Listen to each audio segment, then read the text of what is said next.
able to mute? Thank you.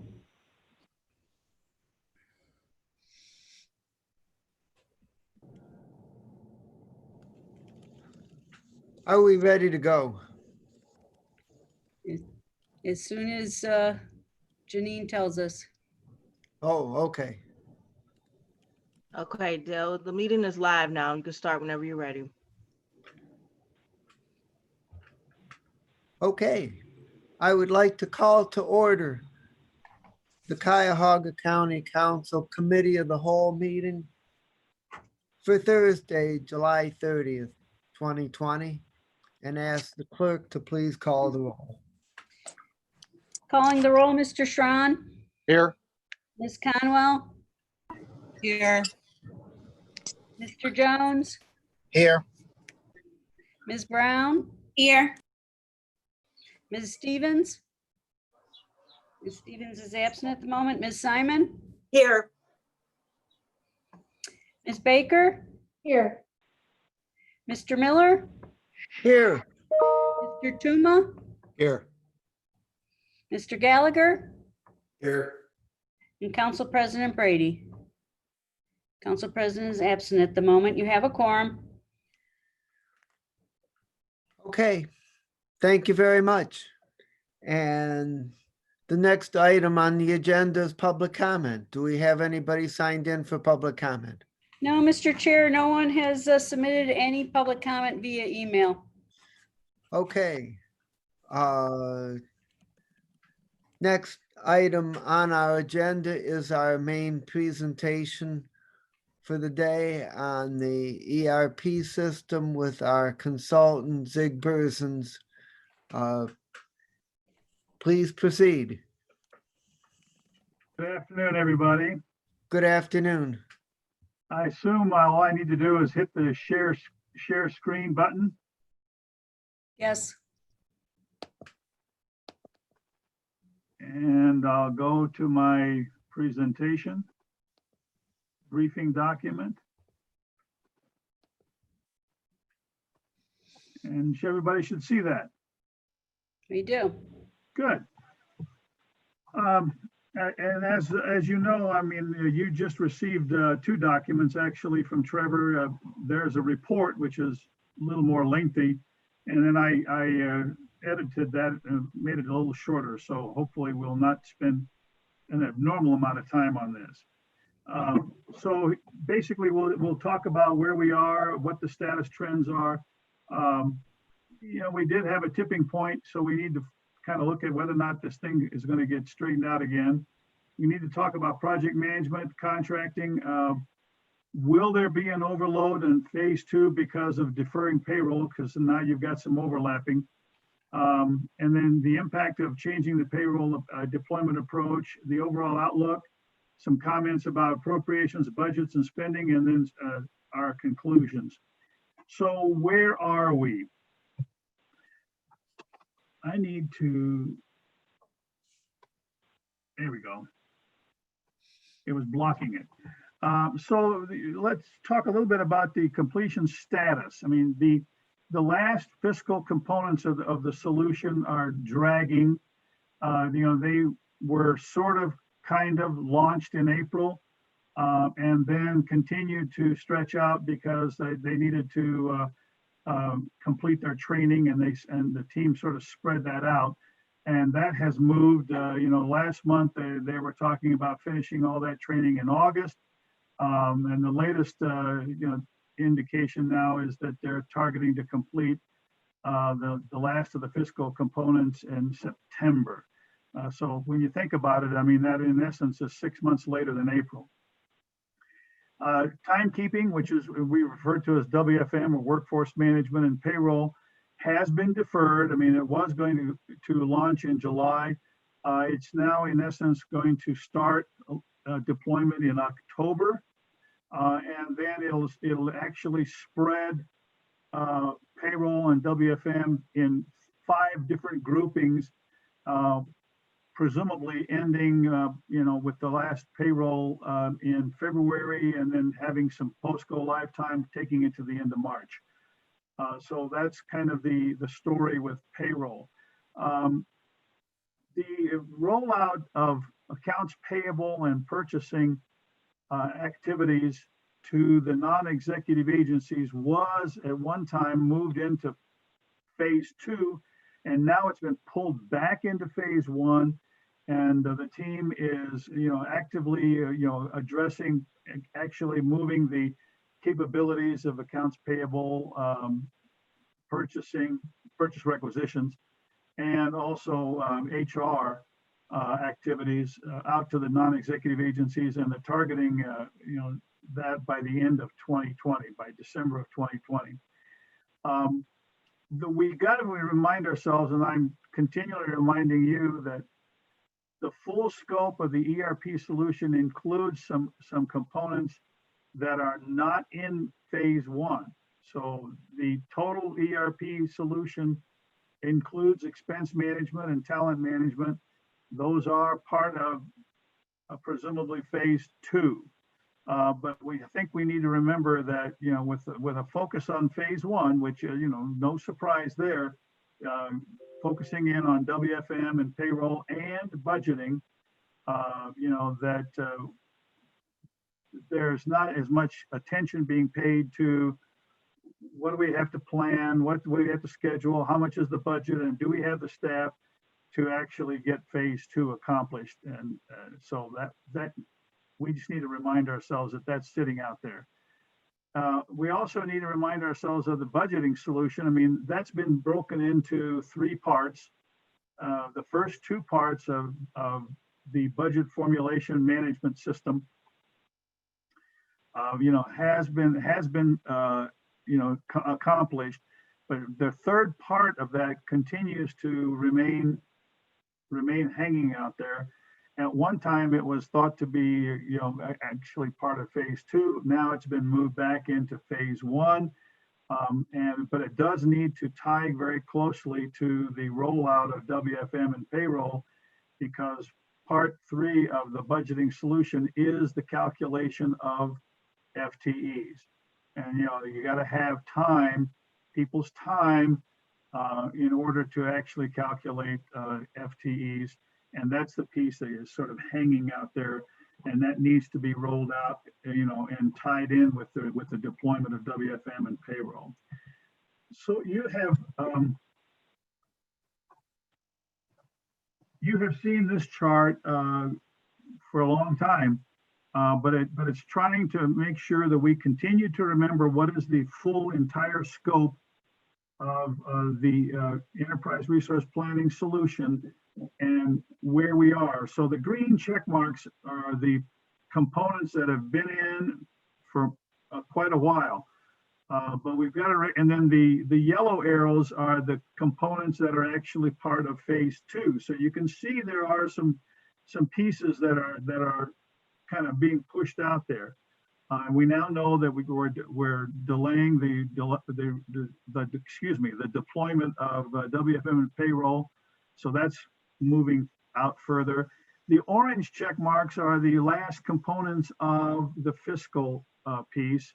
And those are the ones that are dragging as we train more and more people to finally get to the point of saying that we are going to ultimately say it's complete.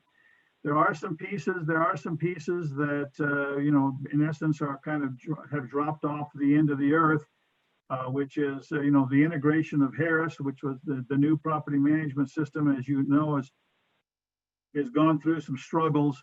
The part of this implementation at one time was going to be to integrate and connect with the Harris system.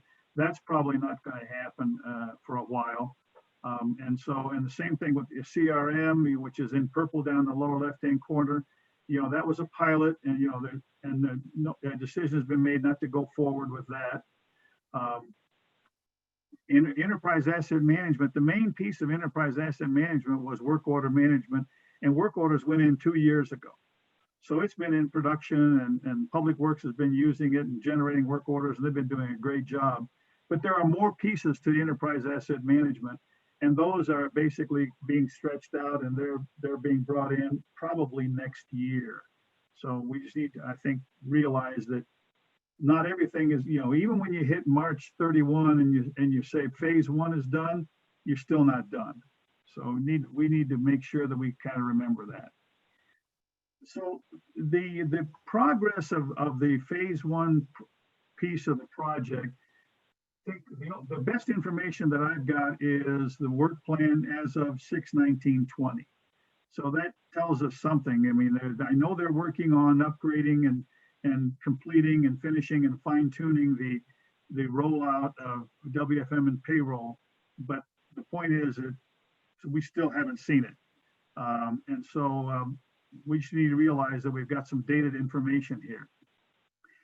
I've circled some items that just have come across as anomalies. You'll notice that line 1268, talks about the February bundle of components, and then you see which ones were launched in February: purchasing, accounts payable, cash book, and so forth. But they were launched in February. We are here now approaching August, yet it's still only 99% complete. I mean, that strikes me as being odd. I'm just bringing that to everybody's attention, saying we really need to we should be able to close this thing off. And that's when you have seen the briefings from the team, they have presented to you, their issues. Okay, well, those issues are associated with all this. And the reason why this thing is at 99% is the post go live, the follow-up hasn't been able to clean up all those issues, and they keep kind of cropping up. And in fact, in the most recent briefing, there was a spike in the last 3 weeks on those issues. So, and that's nerve-wracking. Line 1964, again, procurement part 2, strategic sourcing and contracts. That's the one I mentioned to you earlier, which, was supposed to launch in April. Said, okay, we're going to stage the training. It's going to spread out. And then we ended up, starting, and the target date started moving. And so the latest target date now is pushing that out to September of 2020. So it's just unfortunate that is occurring. Line 2103, again, these are the things that were supposed to launch in April. They're getting pushed out. It's understandable that, that may be the case, but we got to realize that post go live and support follows the finalization of when you're finished. So if you're finishing strategic sourcing and contracting and in September of 2020, you're still going to have post go live support stretching out afterward to some extent, whatever it may be. Okay, then the other thing that we see down there is a preliminary sort of look at bundle 4, which is payroll and workforce management, time clocks. And that, you can see the plan as of 6/19 was basically what everybody originally thought. And you're sitting there looking at, September completions. And now, June, that was the July, it was the June completion, so that you would actually have checks in the beginning of July. That's still sitting there as of 6/19. So I know that that's been worked and they've got plans and schedules, but the point is that the master plan's not done.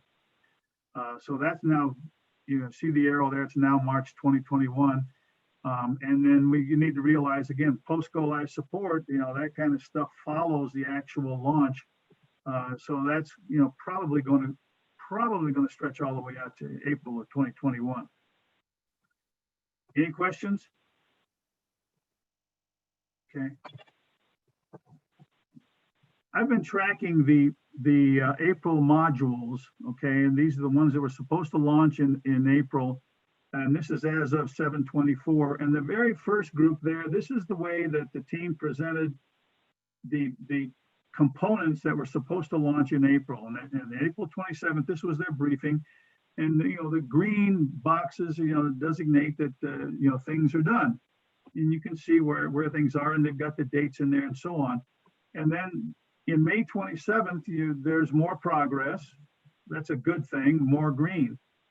But and then in June 26th, we have, again, slightly more progress. But then when we had the briefing that talked about 7/24, if you look at that June 26 briefing, the only change that occurred in this document, in this particular graphic, was that vendor registration, those two boxes that the arrows point to, vendor registration was started. Okay, so those became green. That was the only change. So my concern is that our progress is not looking like we're making a lot of progress. Okay. I'd like to talk a little bit about the big picture of spending. A lot of dollars, things have moved, as we all know, and we all know that we started out with a perceived $25 million appropriation, but the actual budget for spending was 21.6. Does everybody see that? So where it says project spending totals in red, the actual project budget was 21.6. I mean, there was some unallocated funds, which is almost 3.4 million, but that was referred to as a contingency 3 years ago. And then if you go to the far right, you can see that the appropriations now have gotten to 35.3, almost 0.4 million. And then the spending expectation is up above it in red is 33.9 million. Okay, that's the spending expectation from the team, which means that we have some unallocated funds of approximately 1.5 million. Okay, so the question is going to become, how are we going to spend that? Because I guarantee it's going to get spent. I don't think there's any chance at all of this money going back in the coffers, whether it be to pay for licenses or whether it be to pay for phase 2, or whether it be to pay for contractors that need to be brought in over the next 6 months. So we just need to, I think, recognize that is the situation. I think that more than likely you're probably going to need more than 1.5 million, but that's something that needs to be worked out by the team. I have some letters here for some highlights. Letter A talks about technical development consulting. Just want to make sure we all recognize that was never planned in the beginning. So that column says original budget, which is the 2016 baseline.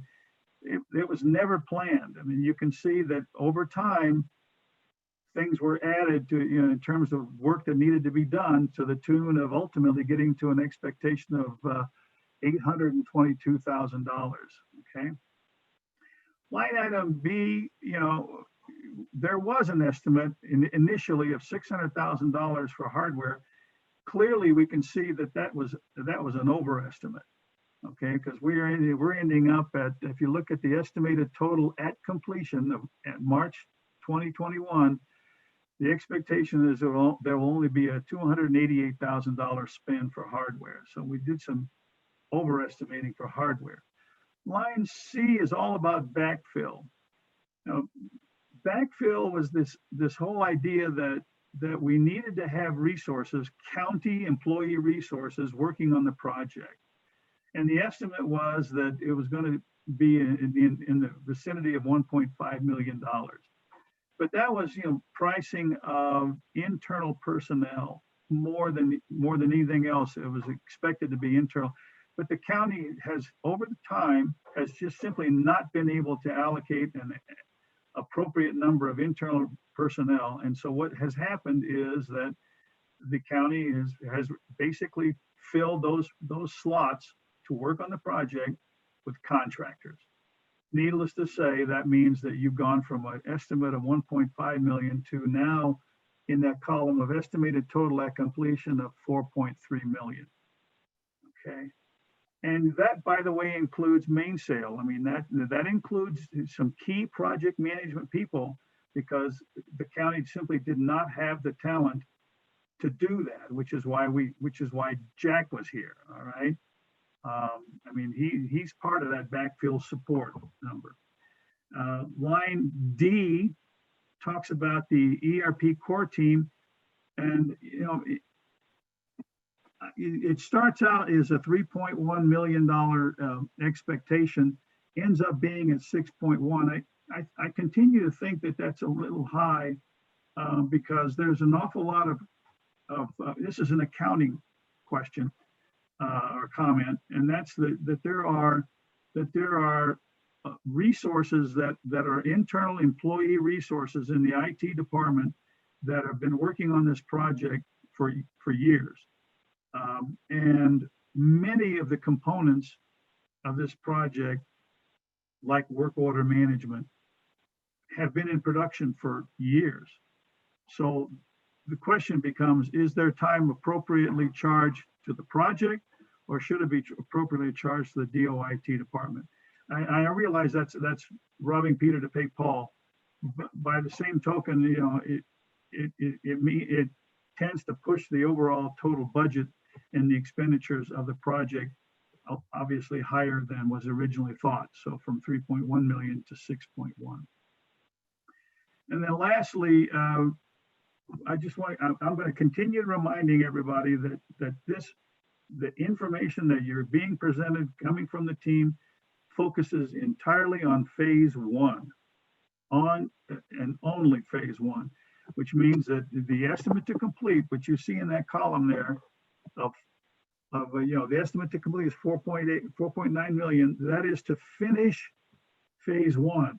It does not include phase two. Okay. Questions? Okay, let's talk about some trends. This is repetitive. This is what does somebody have a question? I did. I'm sorry. I'm on mute to get the background noise down. Can I ask a question on the previous screen? Chair? You bet. Okay. So that category that's A, how can we have a category that had zero budget and then it's a category that now is created and continues to grow? How do we explain that?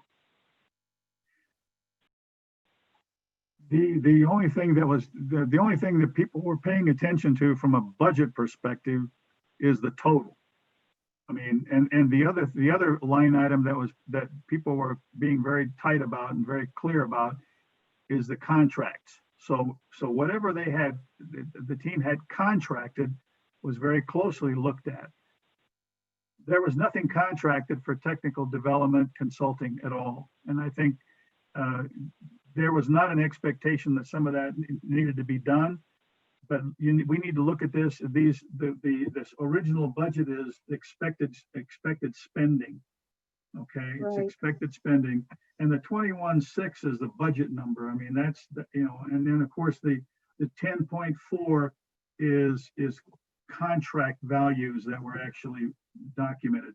But the core team numbers, the hardware, the software is contracted because that's the lump sum of multiple software licenses from Infor at 1.5 per year, 1.5 million per year. But some of the rest of those are just simply estimated spending. And they just simply did not think that they were going to need to do that. All right, a second question was, when you spoke of phase two a couple of times, is it reasonable to ask, now that we're in phase one and we have a plan for phase one, what is left out and how much that's going to be costing us to complete the project? Should they know those numbers now? They actually presented in October, they presented a broad estimate of what would be included in phase two. There are now changes because some of the things that were in phase two have been pulled forward. They're now part of phase one. Should they have information and should they be looking at that and should they be generating a planned schedule and an estimate for you? Absolutely they should. Okay. Absolutely they should. I see nothing wrong with you asking for that. All right, good. Thank you. Mr. Thank you, Chairman, Chair. Mr. Chairman. Yes, please proceed, Councilman Tron. Yeah, Zig, you indicated that the number was 3.1 million potentially, and it's now showing up as 6.1 million because that's moved from development into operations. And I don't want to do anything other than to make sure we got our facts correctly. So when this gets reported out to the media, that operational piece truly is part of what it costs. It's cost of doing business. It's not the cost of installation. So can we get that thing tuned up so we can make sure we got that number? Because that really should be reducing the total overall package price of this ERP installation. If it's going to go from the 36, it should be going down to the 33. It would be more appropriate to be showing that number when we have to go out and talk about it. Correct. Yeah, absolutely.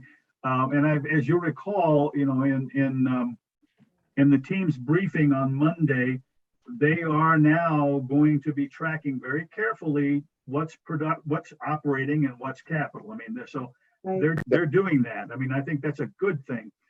But we got to remember that it says from June on. It's just looking forward from June on. So the question becomes, well, what about everything before June? Absolutely. We should not be expecting the capital side to be picking up the cost of where it has moved to operational. So if it means going backwards and reformatting those expenses for the last 6 months, year, whatever it happens to be, because we know that Public Works went live a long time ago. So we should make sure that those are accurately reflecting operational costs and not installation costs. And it might sound like, gee, it's all money and it's moving from one pocket to the next, but it's not. It truly is not. One was the capital budget and the other is the operational budget, and they should be separately standing out there, just like any other capital expenditure out there. Absolutely. John, I will get in touch with budget and management and ask them to take another look at that calculation and make sure that everything that's supposed to be characterized as operations has been captured. And then a second follow-on question, you talk about phase 2. We are now, probably 4.5, 5 years from concept to where we are at this moment. And by the time we get to next year, adding almost another year on top of that, how many updates has Infor gone through as part of their regular doing business in that length of time, Zig?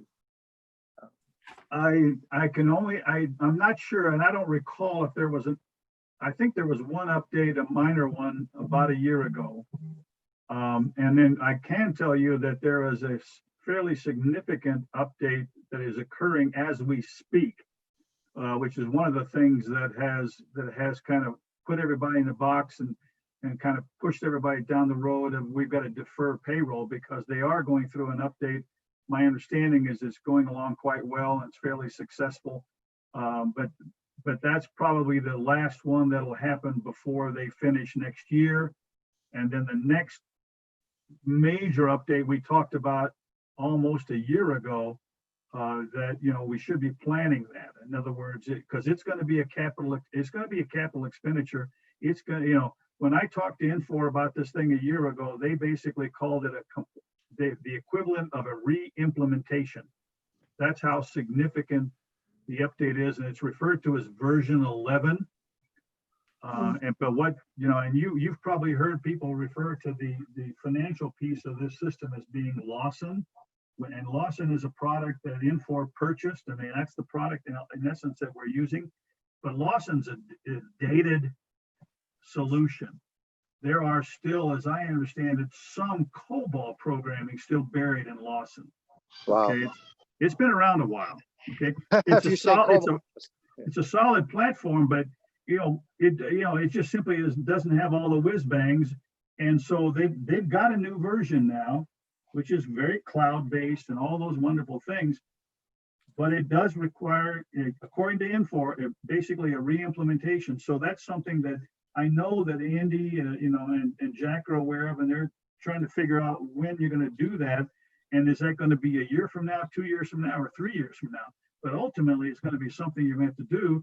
And if anybody thinks that you can do it without, spending multiples of $1 million, that's probably going to happen. So it could be anywhere from $2 to $5 million. but we don't have to necessarily do that. A lot of times people take a pass on one upgrade from one generation and skip over a generation and pick it up only because of exactly what we're going through. We're just in the process of installing this ERP. We need to give people a break, need to take the pressure off them and perhaps even skip it or delay it. It doesn't have to follow immediately behind this. You bet. The only concern that I would have with skipping a major upgrade is that sometimes, you know, and I don't know this. I mean, I don't know in this particular case with this particular product, but I do know that historically, in the experiences that I've had with PeopleSoft, you couldn't skip one. They literally made you go through. If you skipped 2 or 3, you had to go through all 3 of them to get to where you wanted to be. So you still ended up doing it. I mean, and it became obviously very complex and time consuming when you start going through multiple upgrades at one time. So, but yeah, this is something that needs to be looked at. There's no question about it. It needs to be part of the capital planning as far as the county's concerned. But it can be several years out. I mean, there's, you know. Yeah, well, this body needs to be brought, the council needs to be brought up specifically up to speed on that. We've skipped Infor upgrades one time and you jump to the next one because sometimes they aren't even solid enough. There's some fragile aspects to it. And we see it in our own software that we use at our home and our cell phones and everything else. Sometimes not everybody is religious about it, updating every one of their iPads or their iPhones every time an upgrade comes out. You bet. That's for sure. Any other questions? Can I go on? Yes, please proceed. Just, Okay. if I may just follow up on the difference between the operational and the capital.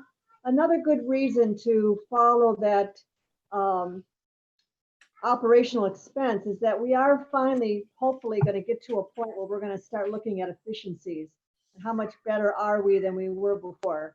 And starting to track what savings there are by now implementing the ERP system. And if we don't have good operational numbers, we may be fooling ourselves if we put it into capital mistakenly. So I just wanted to add that having the differences and knowing what they are now will serve us later when we take a look at the actual operational costs when we move forward. You mean that wasn't done at the beginning of this project, Nan? Or maybe I missed that. Yeah, well, Sorry about my sarcasm. that's okay. There's always room for improvement. Shall I go on? Yes, I don't hear any other questions, so please Okay. proceed. All right, so, you know, I want to talk a little bit about the status trends. I mean, I try to do this every month. You know, and we just got to recognize that the team themselves is not reporting very good progress. So first of all, I mean, we're 4 weeks in arrears. I mean, they're supposed to be putting out weekly reports, and you know they go through cycles of generating 2 or 3 at one time, and then but I just wish that they could get their reports out every week and you know, so we could pay attention to them on a timely basis rather than looking at the history, because basically right now all we've got is the weekly reporting as of 6/19. So in theory, the report for 7/17 should be out. So I have, these are the status arrows are the ones that the team reports in the various categories. So I'm showing you the change management status, which basically says it's yellow, and yellow means that there may be some schedule concerns, and you know, things are, you know, not quite perfect. End user training, same kind of thing. And that's because, you know, this example we talked about earlier, kind of stretching out for contracts and sourcing. Technology for the first 2 years was green, consistently green with an up arrow. In the last 6 to 8 months, it has been consistently, as you can see, with a down arrow. The trend is not good, and it's saying it's not great. I mean, it's in, you know, some questions. Okay. AR and fixed assets and all those are bundle 3. Those things went in, were launched But procurement, which is sourcing and contract management, you'll see has turned red. And red says that there will be a schedule change, that the impact of what's going on is not good.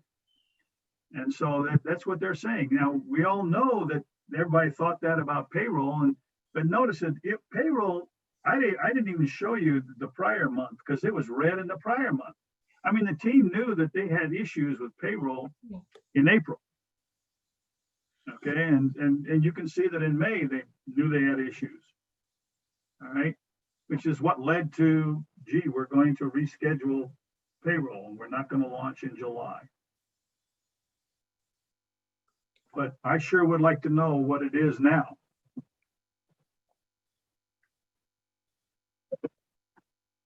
Okay, the other trend, was there a question? Yeah, on that last screen, at this, I understand that payroll has been postponed from July to October, but even with that, should we be seeing red arrows this far along in the process, even if it's not, developed? I would think that the red arrow stage, we would be beyond that. I mean, I would think they'd be yellow or they'd be upside down yellow, but to have red and have red consistently across the board like that tells me we haven't even made any progress. Is that? Well, and that's what my message, I guess, is when you really come right down to it, I mean, the team is not showing a lot of progress. What they're showing is that there's a lot of work going on, but a lot of work is work that they didn't realize was going to hit them. And that's what's happening. Okay. I mean, so yes, the whole WFM thing and why it ended up being moved later on in the year goes all the way back to December when they realized and they got surprised that they didn't really have a good handle on exactly how to categorize hours. And so they got surprised, and so was additional work. Okay, there was additional testing. All right. So what the other things that have happened recently, to my knowledge, is all of a sudden we've got these upgrades. I'm going, where the heck did those come from? So then and then of course COVID hits, and COVID says there's even more changes that are being required because of COVID, which are federally mandated. I mean, so there's are things that nobody planned on. So are they working hard? Are they working on things? And are they completing some activities? Yes, they are. Are they making progress on getting to the end? It's been slow. So, Ms. Baker, one other thing that's important, which Zig has highlighted big in a big red thing, 4 weeks in arrears. It was right around the middle of June that they finally gave it up about the installation for July for the payroll, and so so what we don't know is if that red on the payroll, it may just reflect that they have not updated to the new schedule, and so it would be very helpful if we could get some of these later weekly reports and see if that's been updated. Right. It may be a lesson to us that we're getting behind in these reports. That's a message that there's an internal problem and they're not ready to share it with us yet. So that may be, a red flag to us or a red arrow that says we need to be pressing harder for these reports because there may be problems that we're not being clued in on. So that's right. And I would like to ask Trevor after this meeting if he would follow up and push him hard for additional weekly reports so we can get caught up on that. And the thing that, I think we should remind the team is weekly reports from the major contractor is a contractual item. That's true. It's a contractual item. It's a deliverable. They're supposed to be providing a weekly report. And I guess we can all discuss the definition of weekly. but in my mind, you know, if you're going from Sunday to Saturday or Monday to Friday, whatever you define as being the week, then presumably 1, 2, or at the worst case, 3 days later, it ought to be done. It ought to be out. Yeah. Because you've got to be working the next week. I mean, so yes, Well, it would be we're helpful. talking- And to answer your question, I mean, Yeah. you know, I mean, Dale has indicated, you know, absolutely. I mean, it was in June that everybody came to this conclusion that, oh, we're going to change all this. Yes, the weeks of June 6/26, 7/3, 7/10, 7/17 should show certainly an upward trend, and it should also show a different color for payroll, in my mind. But Right, it's up to them as to how they're going to report their status. right. Thank you, Zig. Sure. Okay, I have also been tracking the percent completes on a weekly basis. And again, the weekly report is supposed to include the updated master project plan, which tracks actual start and stop dates, and it tracks percent complete. That's what it does. And since since we didn't have the weekly reports for the last 4 weeks, obviously we don't have the project plan for the last 4 weeks.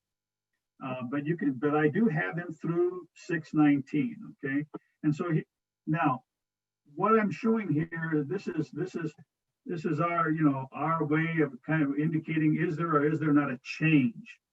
Okay, if there's a change and the change is an upward change, meaning that there's increase in percent complete, I'm going to show it to you in green. All right. So you can see May 1, the overall project progress was 90%. And May the 8th, it moved up by 1%. Do you remember about 2 years ago, we were talking about how we ought to see 1% a week? You remember that? But we're not, okay? You can see that from May 8th until June 19th, the overall project progress percent complete stays exactly the same.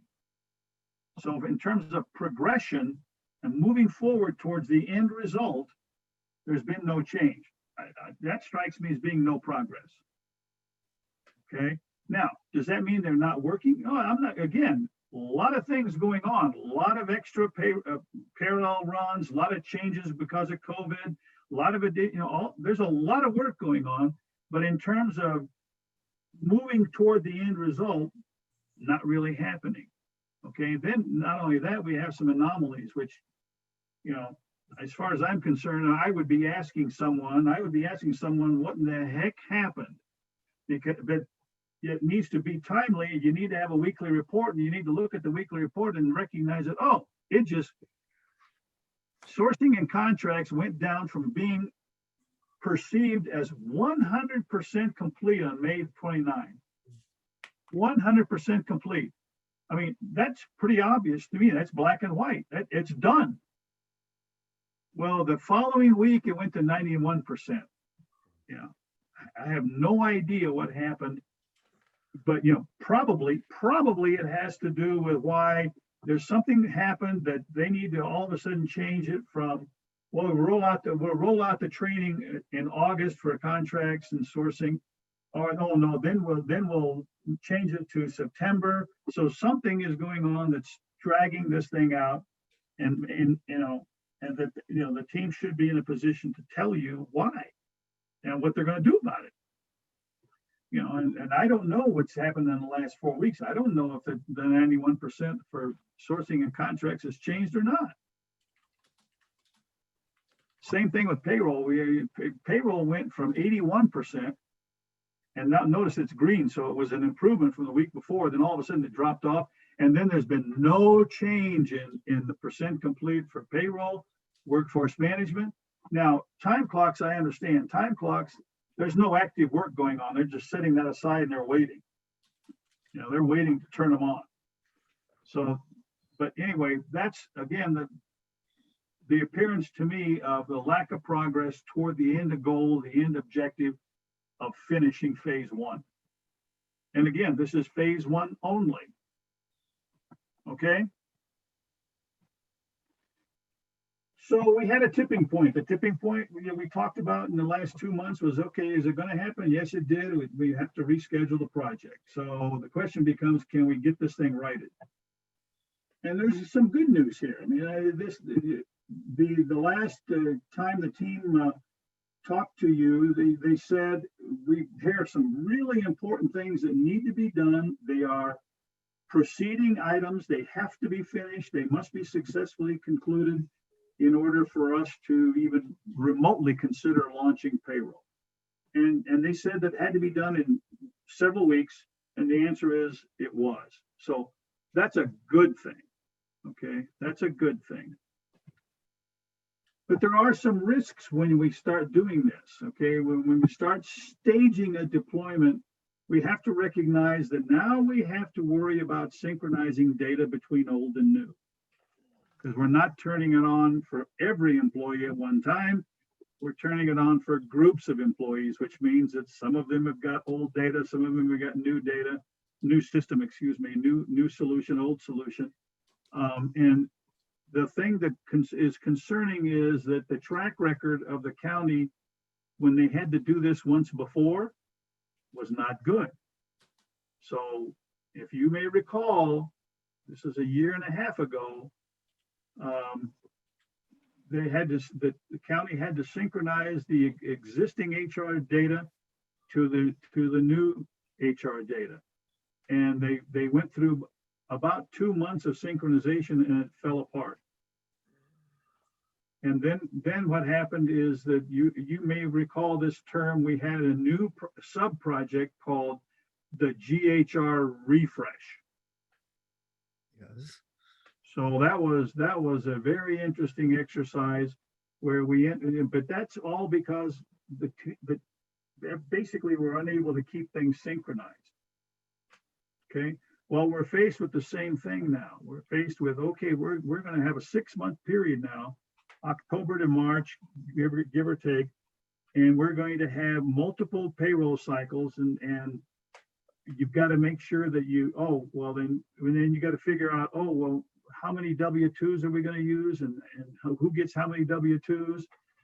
All that's got to get straightened out. And all I'm saying is it's the deployment in a staged manner creates a risk that you're going to have to mitigate, and that risk is that you won't be able to keep your data synchronized.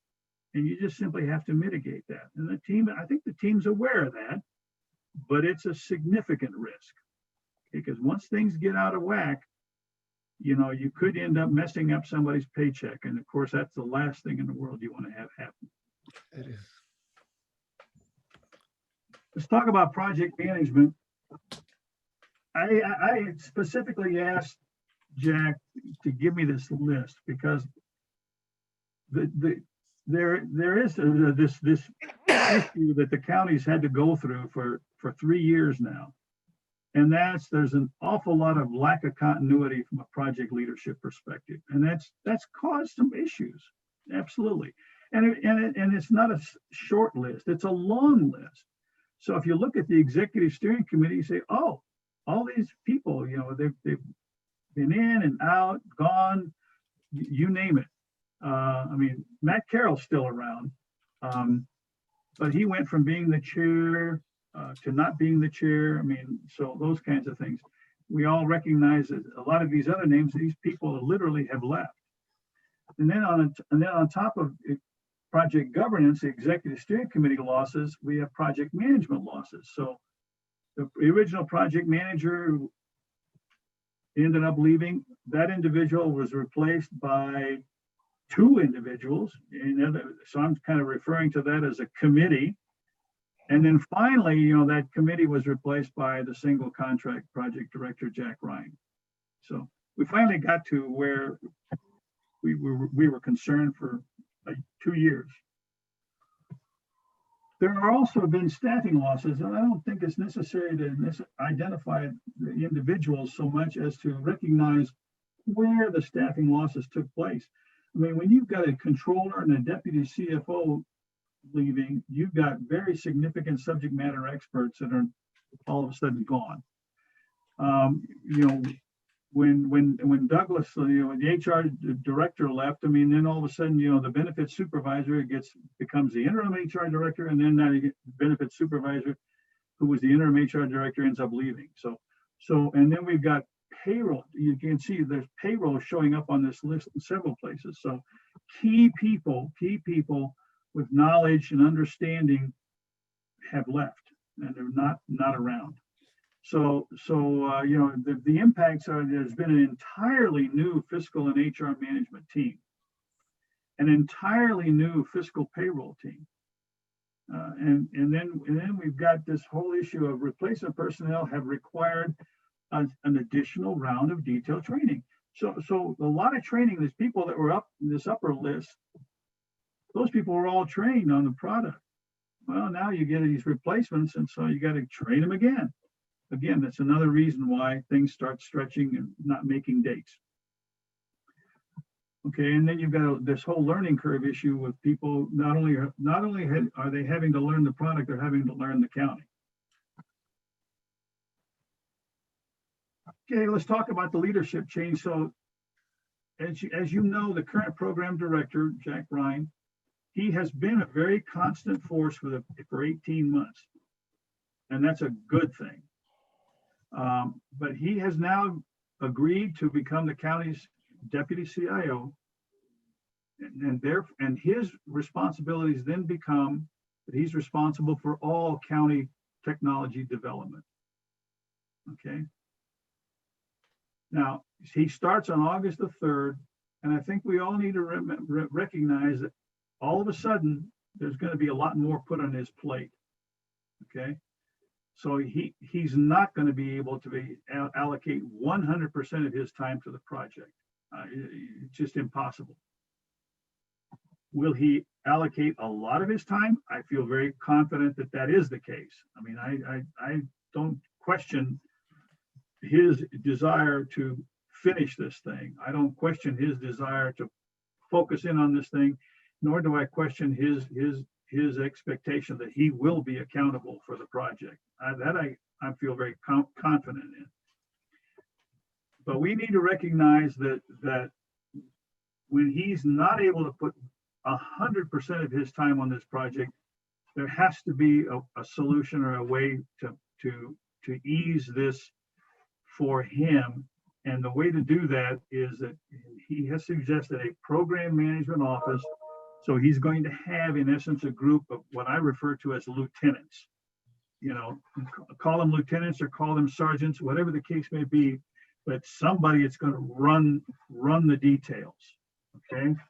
And so this is the chart that he presented.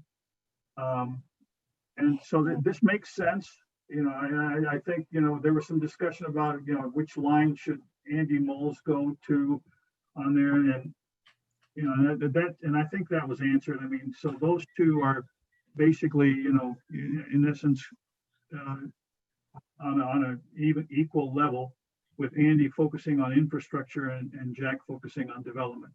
The thing I wanted to show and what I did on here is I just gave you a check mark to show you what's part of the ERP, and that those are the pieces that are going to be rolling into the program management office, which is going to be chaired by Jack, and Jack is going to be in paying attention to the leadership and the management of those areas. The other good news is that there is going to be a project manager for payroll that is a proven individual, which is good news. Okay. Same thing with WFM. A proven and experienced individual is going to come in to lead that. So those become those lieutenants that Jack needs to have. So that's what this page is telling you. In essence, the key there is that we're shifting the fiscal team project manager, because that's wrapping up. And that's a proven and experienced individual, and that person will be leading the payroll implementation. I believe that person is in the process of being hired full-time by the county. The other thing is to reassign. There was a strong contractor working on WFM, but had personal problems and had to basically walk away from the project. several months ago. But that individual is available to come back, and so they're bringing that person back, which is good news. That there's going to be a proven and experienced individual focusing on WFM. Okay. So let's talk a little bit about contracting. Hey, Jack, can I ask you just one question? Chair, may I ask a question on the previous screen? Yes, you may.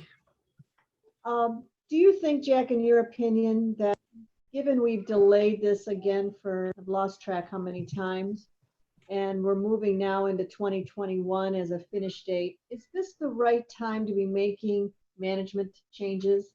I mean, is this the right time that we should be hiring Jack in a different place, but still understanding his role in the ERP? I'm just curious as to why, of all the times to make a change like this, we are choosing now to do that. Well, yeah, there are a couple of things I think that come into play here. First of all, the main sale contract is actually coming to a conclusion. So if we were to continue with the individuals that are there because of the main sale contract, clearly we would have to extend the main sale contract. And certainly, if you do that, you will be spending premium dollars for those resources. So there is definitely a think of it as a savings, if you will, by hiring the people as employees. Then you're not paying those premium dollars for them All right, as that's contractors. So that's Okay, certainly, thank you. you know, it's the timing of the contract and it's the dollars and cents involved. I think it's going to be okay as long as Jack gets the lieutenants that he needs, and as long as the program management office, becomes an effective tool, and as long as he does allocate at least more than half of his time on the project. I mean, I think he still needs to put in time on the project, and that will be the challenge.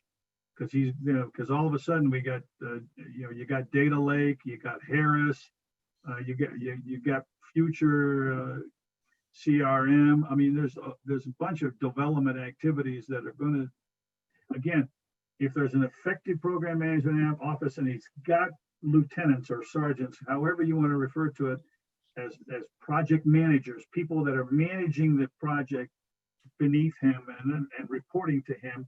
And, of course, you know that I'm probably going to say they better be weekly reports. Right, and he has given us his word that he would be he is the go-to guy. Yeah, or yes, he is, anything and I believe him. I mean, I have a lot of respect for Jack. I mean, this is not something that's really easily done. But I think things will be okay. I mean, will there be hiccups? Sure. Will there be alligators? Sure. Yeah. But this makes sense. This makes sense to me. That's good to know. Thank you, Jack. I just want your opinion. Okay. So let's talk a little bit about contracting, and this is kind of doing a little look back again. Originally the Infor contract was simple. It was straightforward. It was fixed fee. That was 4 years ago. And since then, there have been multiple change orders, additional contracts, and a lot of increased spending. So the core contract, is up to 50. I think I had a typo here. I think it's 57 change orders. And the current contract had an initial fixed fee amount of $9 million, and that was in October of 2016. And at the time, that was 43% of the overall budget. It's now gone to 16.7 million, and we're on change order 57, which is being processed as we speak.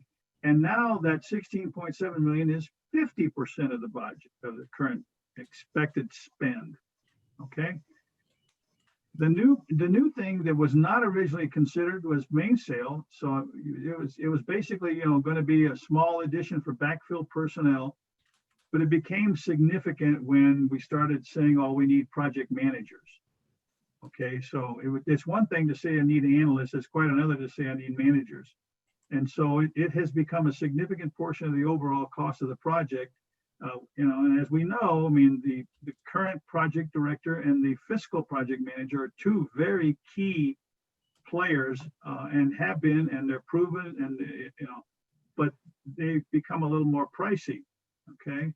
And so the initial not to exceed, and notice that the main sale contract is a not to exceed contract. So that explains why, when you got the briefing on Monday, that there was conversation about, well, the total contract is expected to be this, but we're only going to spend this, so it's a not to exceed, which means that you can spend less than the amount. So the original was $674,000. And at that time Main Sale was a subcontractor to Infor. A request was made of Infor to provide some backfill support. And Infor went out and got a subcontractor. And at the time that was 3% of the budget. So, and now, then about 6 months in or so, I forget, Main Sale then became a contract directly with the county, so that you as a county were not spending a premium $1 on top of Main Sale amounts for just the administrative aspects. I mean, so Infor was picking up, a bonus. And so that was done, and that was a good move. And the Main Sale then contracted directly, but the contract value, because they just kept adding resources, is now up to $3.2 million, which has gone from 3% of the budget to almost 10% of the planned spend. So, the difference in personnel, Infor personnel are without a doubt the subject matter experts with regard to the product.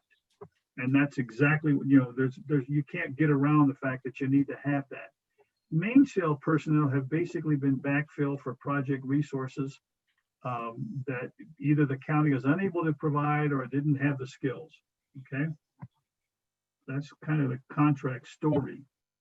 And this chart came in the team's briefing Monday, and we've already alluded to it. They are now going to be tracking the difference and paying attention to allocating operating costs from ERP costs for the implementation, as well as the operating costs for both the IT department and for the user departments.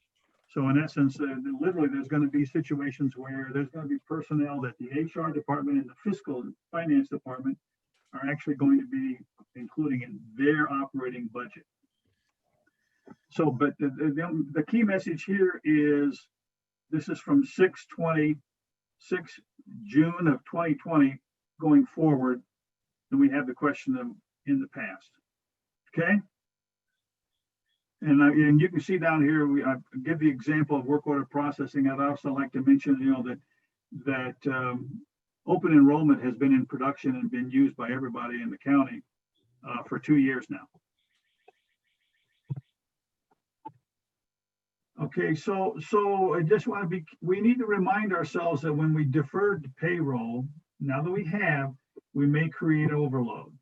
And overload meaning a lot of things going on at the same time. Sometimes they're not the same people, but sometimes they are, and certainly, when you get to the concept of management people are doing the same thing at the same time. So here's the reminder, and this is answering the question we talked about earlier. The last time the team briefed the council on phase 2 was October of 2019. So since October, there have been several reschedules which have deferred or delayed launches such that there are impacts on the plans for phase 2. Phase 2 at one time was thought to be very clean. Oh, we're going to do it afterward. Well, we're going to do phase 2 after phase 1, and it'll be, it'll kind of run into 2021. They've been trying to do some things early, like the rollout to the non-executive agencies, but that's really, in my mind, is now really part of phase 1. So we just need to be careful now, and the team needs to be careful when we start worrying about what the impacts are going to be on phase 2 as we defer starts. And when we have we're going to have increased complexity because of multiple concurrent activities. We could start stretching out rollouts. And as soon as you start stretching out rollouts and deferring starts, you're going to potentially increase your spend. got to pay close attention to the non-executive agencies because they have been waiting forever. I'm exaggerating. For an enterprise solution for their fiscal and HR activities. And we've had this conversation where I've tried to remind everybody that enterprise means enterprise. Enterprise means the non-executive agencies should be included in all this. Now, things are moving in that direction, but we've got to recognize that I know that there are agencies out there that are actually considering going out and purchasing their own solution. And that would be a huge mistake. You know, but the way you fix that, of course, is you get out there and you start giving them the tool, giving them the product. Okay.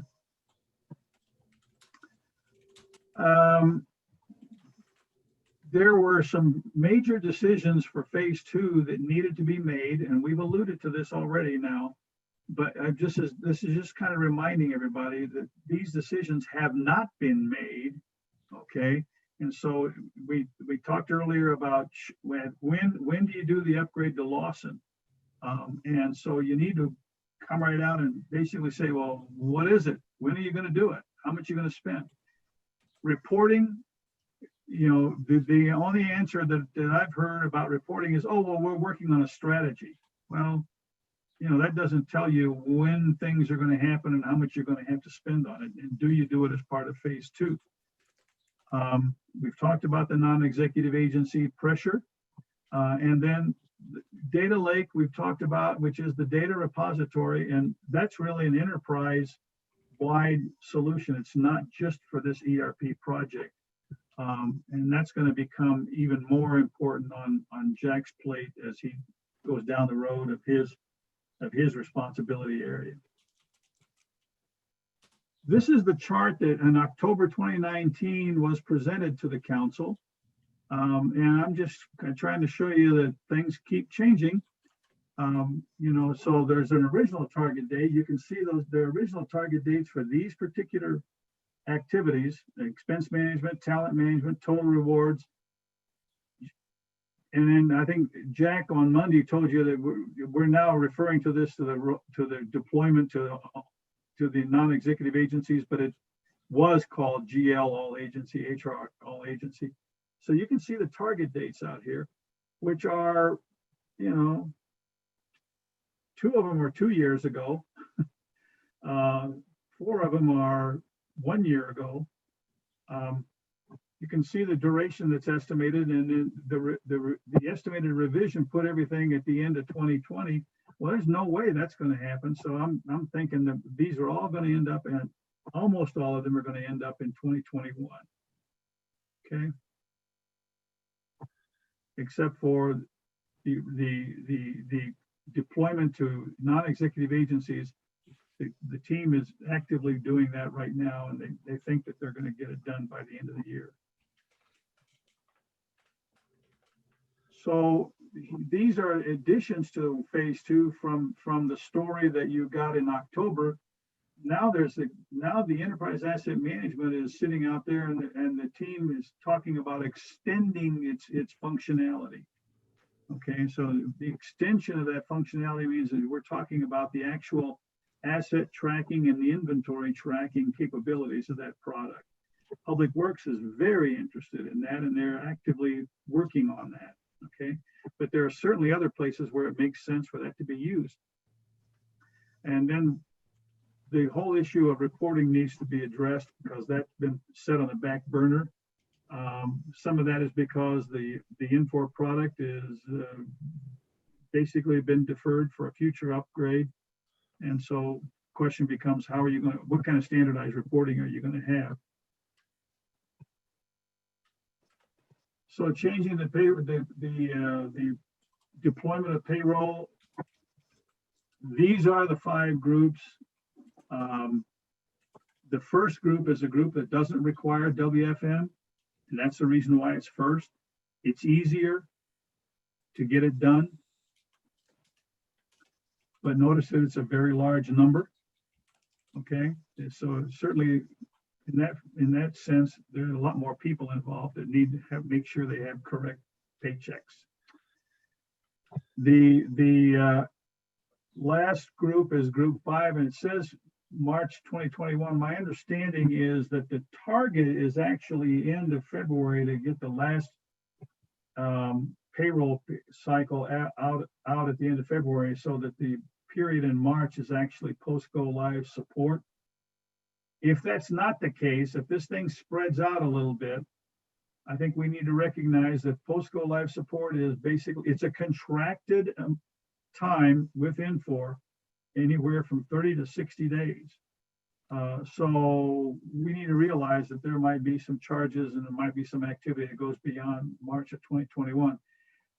I think that we need to, and I'm sure that the team can do this, and I think the question was asked on Monday, and I guess I'm just reiterating it.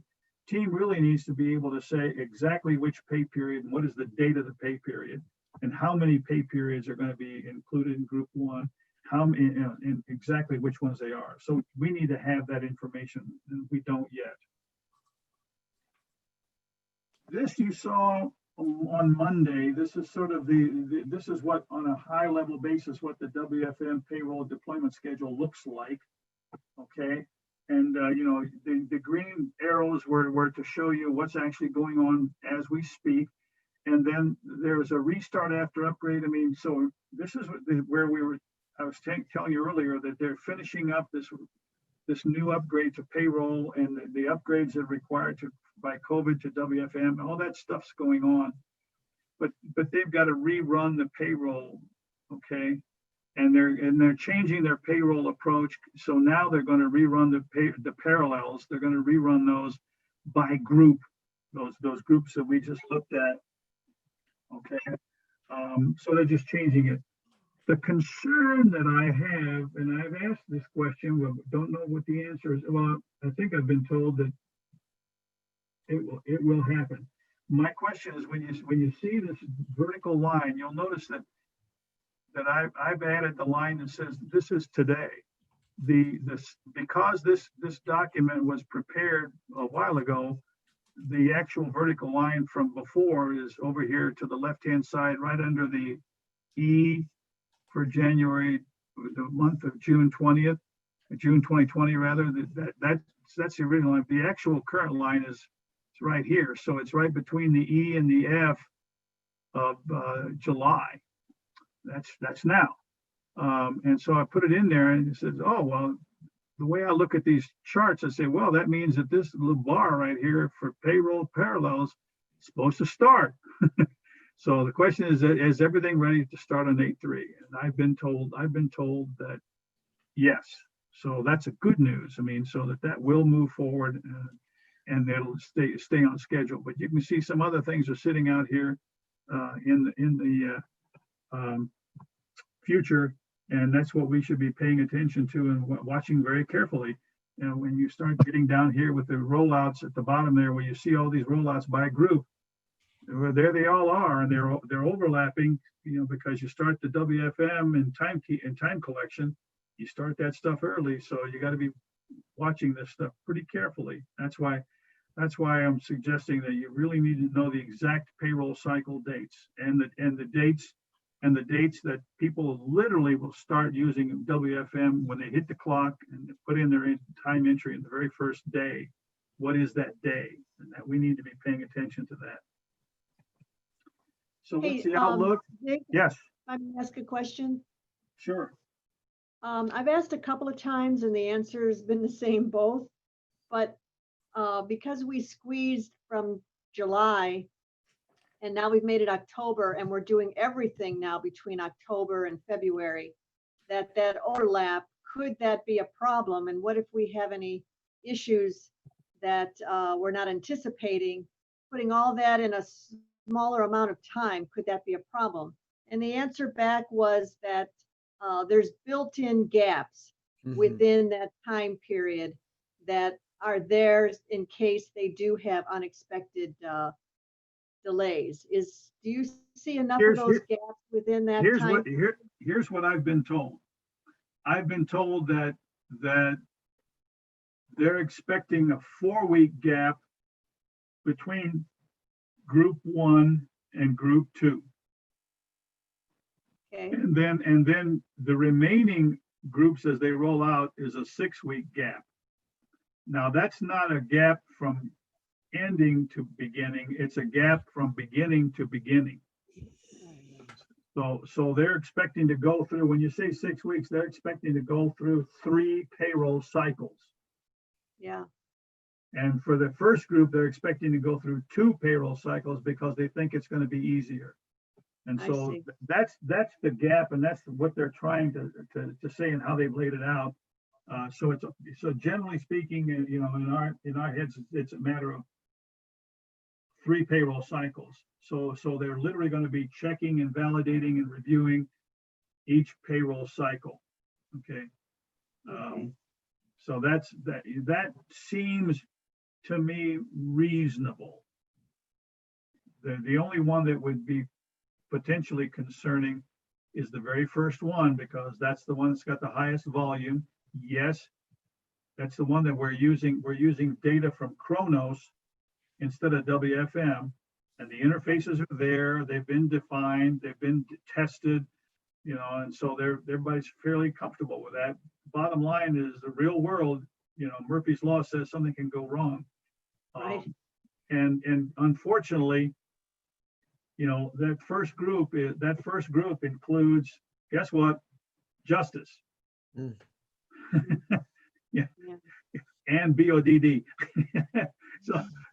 so yeah, I mean, you know, the only thing, you know, I might do is, instead of going with 2 cycles of payroll, I might go 3, because I want to make sure that justice doesn't have anything happen. Yeah. So those weekly reports become very important during that time. to You see bet. whether- You bet. Absolutely. They need to be timely, and they need to be on top of things. You bet. Okay, thank you, Zig. Thank You you, bet. Chair. Okay, Any others? Okay, so let's talk about the outlook. So I tried to create, you know, an overall full ERP implementation plan. Okay, and I'm just kind of using as a foundation what was briefed to you on Monday. And I did add the completion of part 3, so that you can, and I'm including that as part of phase 1. And then I've added the phase 2 work streams with a guess as to what's going to happen there. So that, we can at least kind of say, well, this is kind of like the outlook, the future, if you will. And so you can see the bar chart, and you can see the rollouts.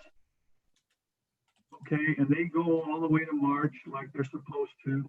But what I've done here, and I've added the orange bar that says this is today. Okay. And mind you, I'm using the this chart. The upper part of the chart is what was presented to you, but I've added the pieces at the bottom.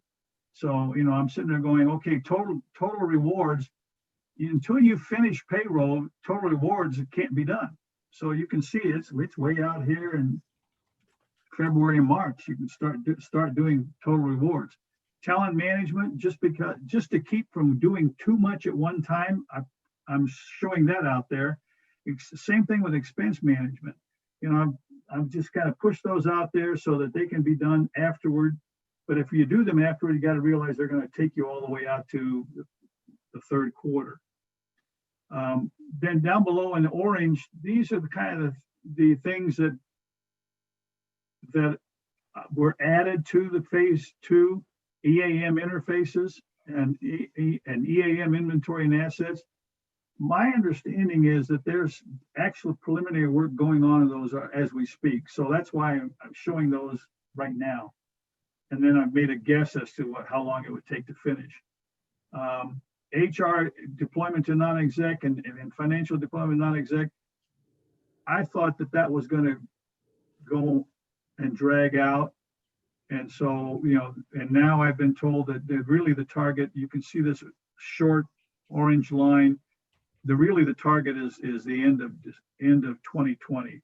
So that's really where these bars should stop for HR deployment and financial deployment to non-executive agencies, because that's going on as we speak. Okay, so that's my blue update in the box there. I mean, that's coming from the project director. So this is kind of how the project looks. You know, I certainly think that it would be something that you'd want to have updated for you and presented for you on a periodic basis. I mean, to see how things are going.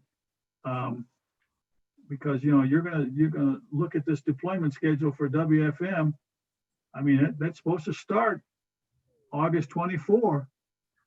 You know, I mean, so that's only 3 weeks away. Okay, any questions on that? Talk a little quickly about appropriations and budget. So this page is all about, please don't forget phase 2. Please don't forget phase 2. Okay.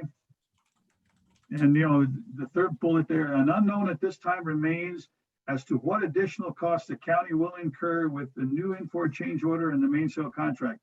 So I think the main sale contract, we all know now, is going to come to a conclusion at the end of August. I believe we have all the Infor change orders except they are only related to phase 1 items. So there is nothing now in terms of an estimate or a change order from Infor with regard to supporting expense management, total rewards, and talent management, which require people who know the product. So if the county can find personnel that can do that, then they don't have to do Infor. So, but that's sort of an open item. In conclusion, overall, with the exception of the fact that deploying payroll, stretching it out will create additional concurrent activities, it does reduce the risks of a big bang going with all the payroll and all 8,000 people at one time by having smaller groups. Okay, and so it will make it easier to inform and train and validate and focus on managing their changes that they are going to experience. And, you know, and it certainly it starts eliminating the need for any kind of temporary interfaces with legacy. Okay. Staging the deployment will increase the payroll department's workload because they're going to have to keep current payroll and the new payroll is synchronized. And we do have to recognize that there's going to be multiple W-2s. Hey, Jack, if I may I ask a question? Yes, you may. Wasn't that last slide you just had, we've heard that before. I mean, we delayed payroll already to July, and now we're delaying it to October. But the reason why we delayed it to July was for exactly those reasons. So it's almost like we're just hearing it again as to the reasons why payroll needs to be delayed. I mean, the reason why payroll got pushed to July was because there was a serious issue with WFM. And at the time, WFM and payroll, everybody considered it something that had to occur together. So time had to be collected for payroll, and they were going to do it all at one time. And that was the plan for the past year and a half. But when WFM started getting serious data inconsistency issues, then that was in December. That's what originally pushed payroll, because then WFM got pushed with it. right. Okay. Okay. Then there continued to be WFM issues, and the team was already going to move the WFM payroll launch when COVID hit. Yeah. Okay, and then when COVID hit, that created even more delays with regard to finishing WFM and payroll. And so that's when the team came up with this idea of, because and you recall, we kept talking about anytime you do a delay on payroll, you're going to move everything a quarter, because Right. you wanted to keep the accounting straight with regard to doing it on a quarter for reporting to feds and so forth. Right. Well, but then they came up with this idea, this approach for spreading out the deployment and grouping the various organizations, grouping the people together. And so that's kind of where we're at. Did I answer your question? Yes, it just seems like we've been here before, I thought we were gonna have it end of December, got pushed to April, April got pushed to July, July now is going to October. Now October is gonna be ending in February. And it all seems to be, for the most part, about payroll and workforce training. Yeah, well, it's more workforce management than it is payroll. I mean, payroll just has to spend a lot of time doing parallels. You know, and that was an additional activity that was not in the contract with Infor.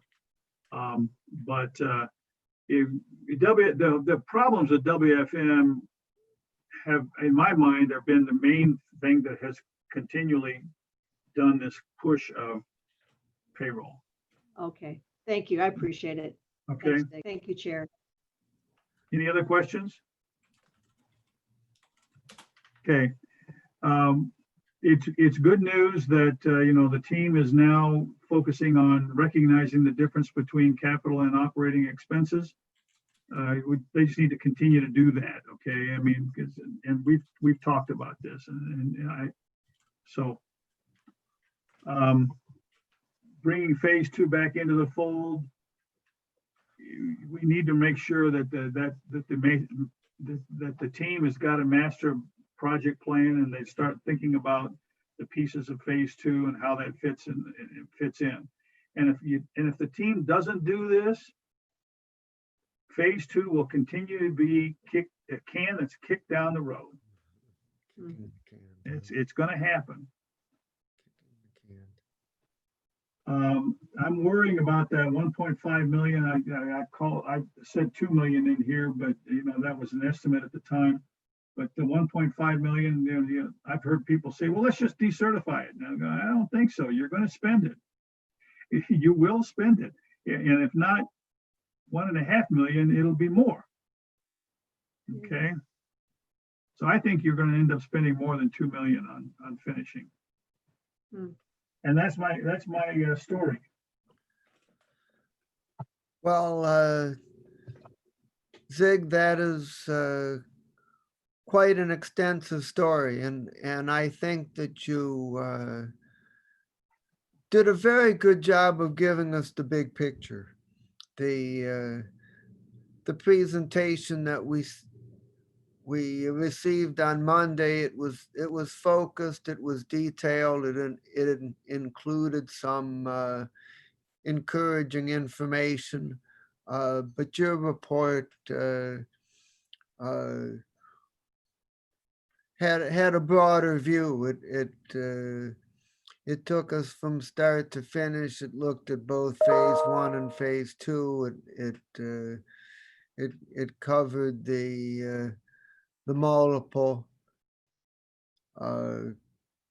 challenges as well as the advantages of the sequential deployment that we're planning for payroll and WFM, and so it also covered the challenges related to the turnover of personnel and what we're planning to do about it. So I'm thankful for the broader perspective, and I have about 5 specific things to particularly pay attention to. Capital versus operations, getting weekly reports, the specific dates for the pay period, the payroll parallels on August 3rd, and keeping phase 2 on our radar screen. I think those are important things to pay attention to. And at this point, I would like to ask my colleagues if we have any further questions before we bring this to a close today. Yeah, Mr. Chair. Oh, go ahead. Okay, we got Councilman Tron. Yeah, Zig, is there any interpretation that phase 2 is also a piece of or all of the upgrade release when you're talking about release 11? To my knowledge, that, that is not part of it. Okay, because the version 11 is, as my understanding, is mainly upgrading Lawson. So, and Lawson is the financial piece. I think expense management was something that was written by Infor. And so, but I don't know for sure. Okay, but we are paying a maintenance fee, I assume, without a doubt. And Yes, we so are. that generally the maintenance fee includes upgrades as long as you stay current. So the cost of that, is there a cost to go to Rev 11 in addition to our maintenance fee? Yes, Not the yes. not the installation cost, but the actual product cost from Infor? Well, the licensing fee, to my knowledge, the licensing fee will not change. It'll I mean, there may be some increase after you go your full 5 years, but it's 1.5 million a year. So yeah, I mean, that would not have, I don't think it would have any impact on that, but the implementation itself becomes very Yeah. pricey. Yeah, well, that's the cost of installation. It's not quite the same as a brand new installation, but there is a cost involved, but it's not anywhere, it should not be anywhere close to what we're talking about. Well, no, it's not, no, it's gonna be, 10% to 15 or 20%, something like that Right. of the total budget. But they did say it was a re-implementation. They literally said that you may have to change your chart of accounts. I mean, it was serious.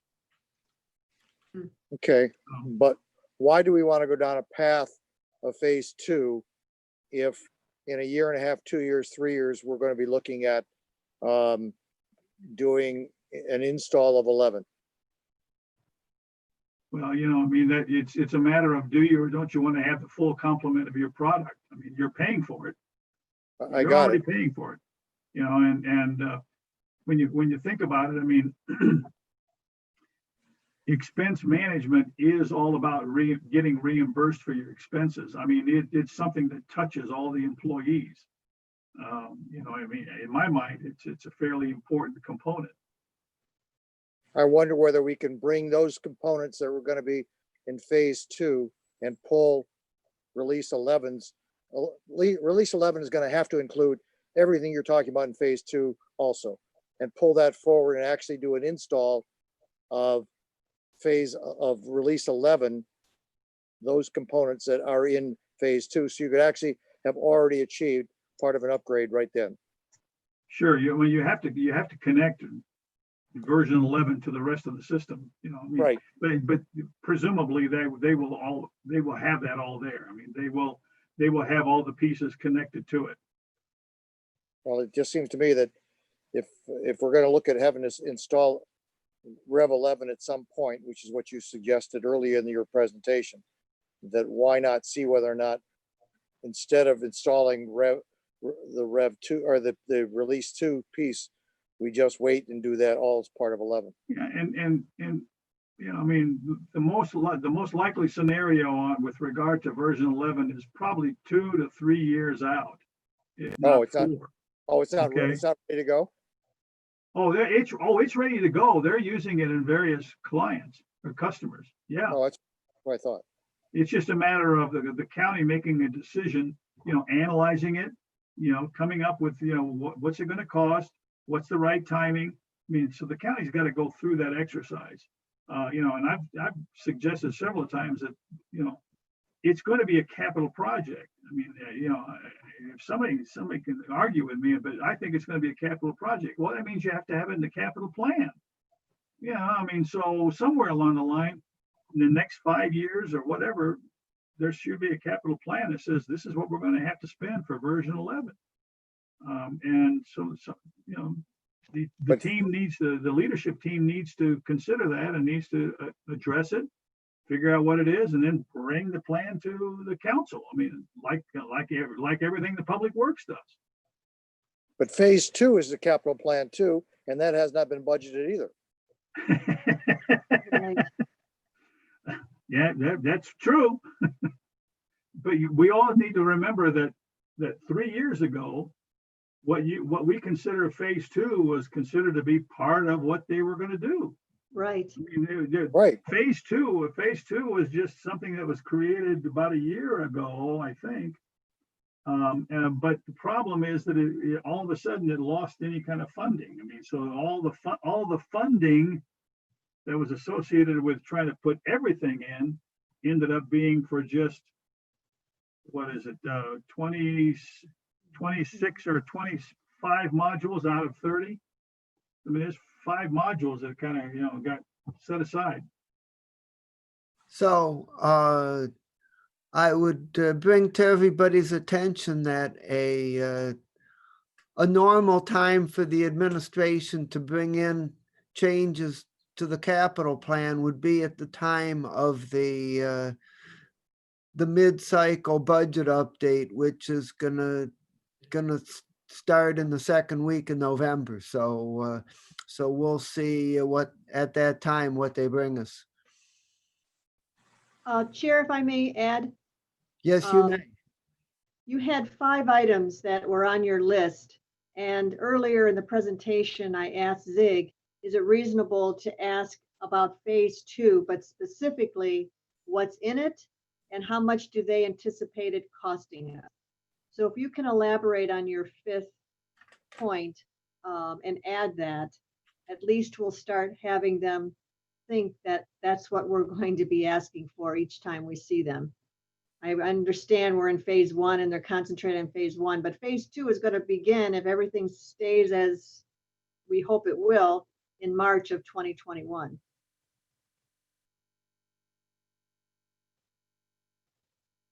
Well, and Nan, if you'll recall, I mean, they are doing some work right now with EAM in terms of extending the functionality with inventory control and asset management.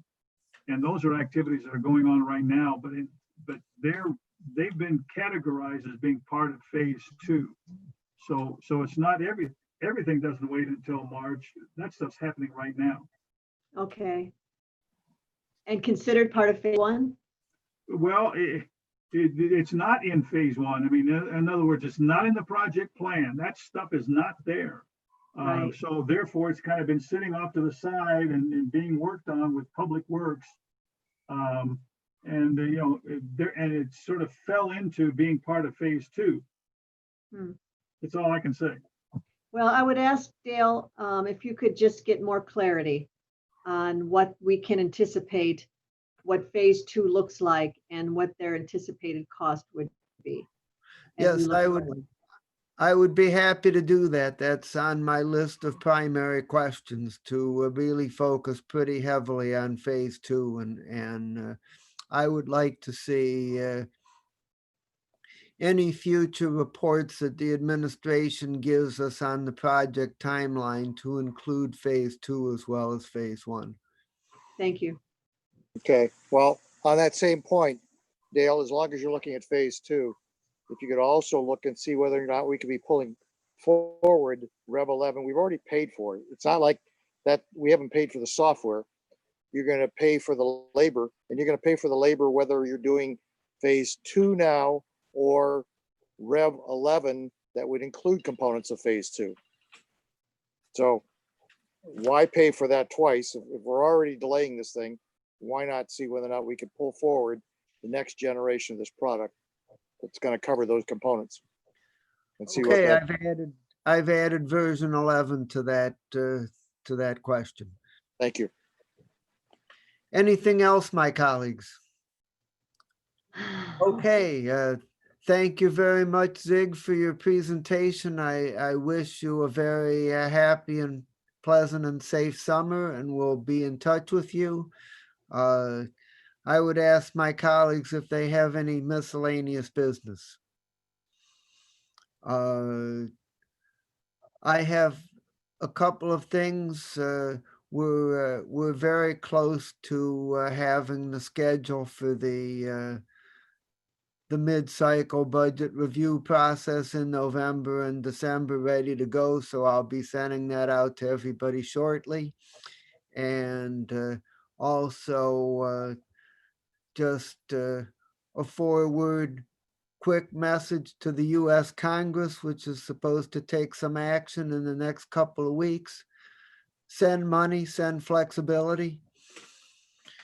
And with that, if there is nothing else, there's no other business that commands our attention. So the committee of the whole stands adjourned. Thanks very much, everybody. Thanks, everybody. Stay safe. Be Thank you. safe. Bye. Bye-bye.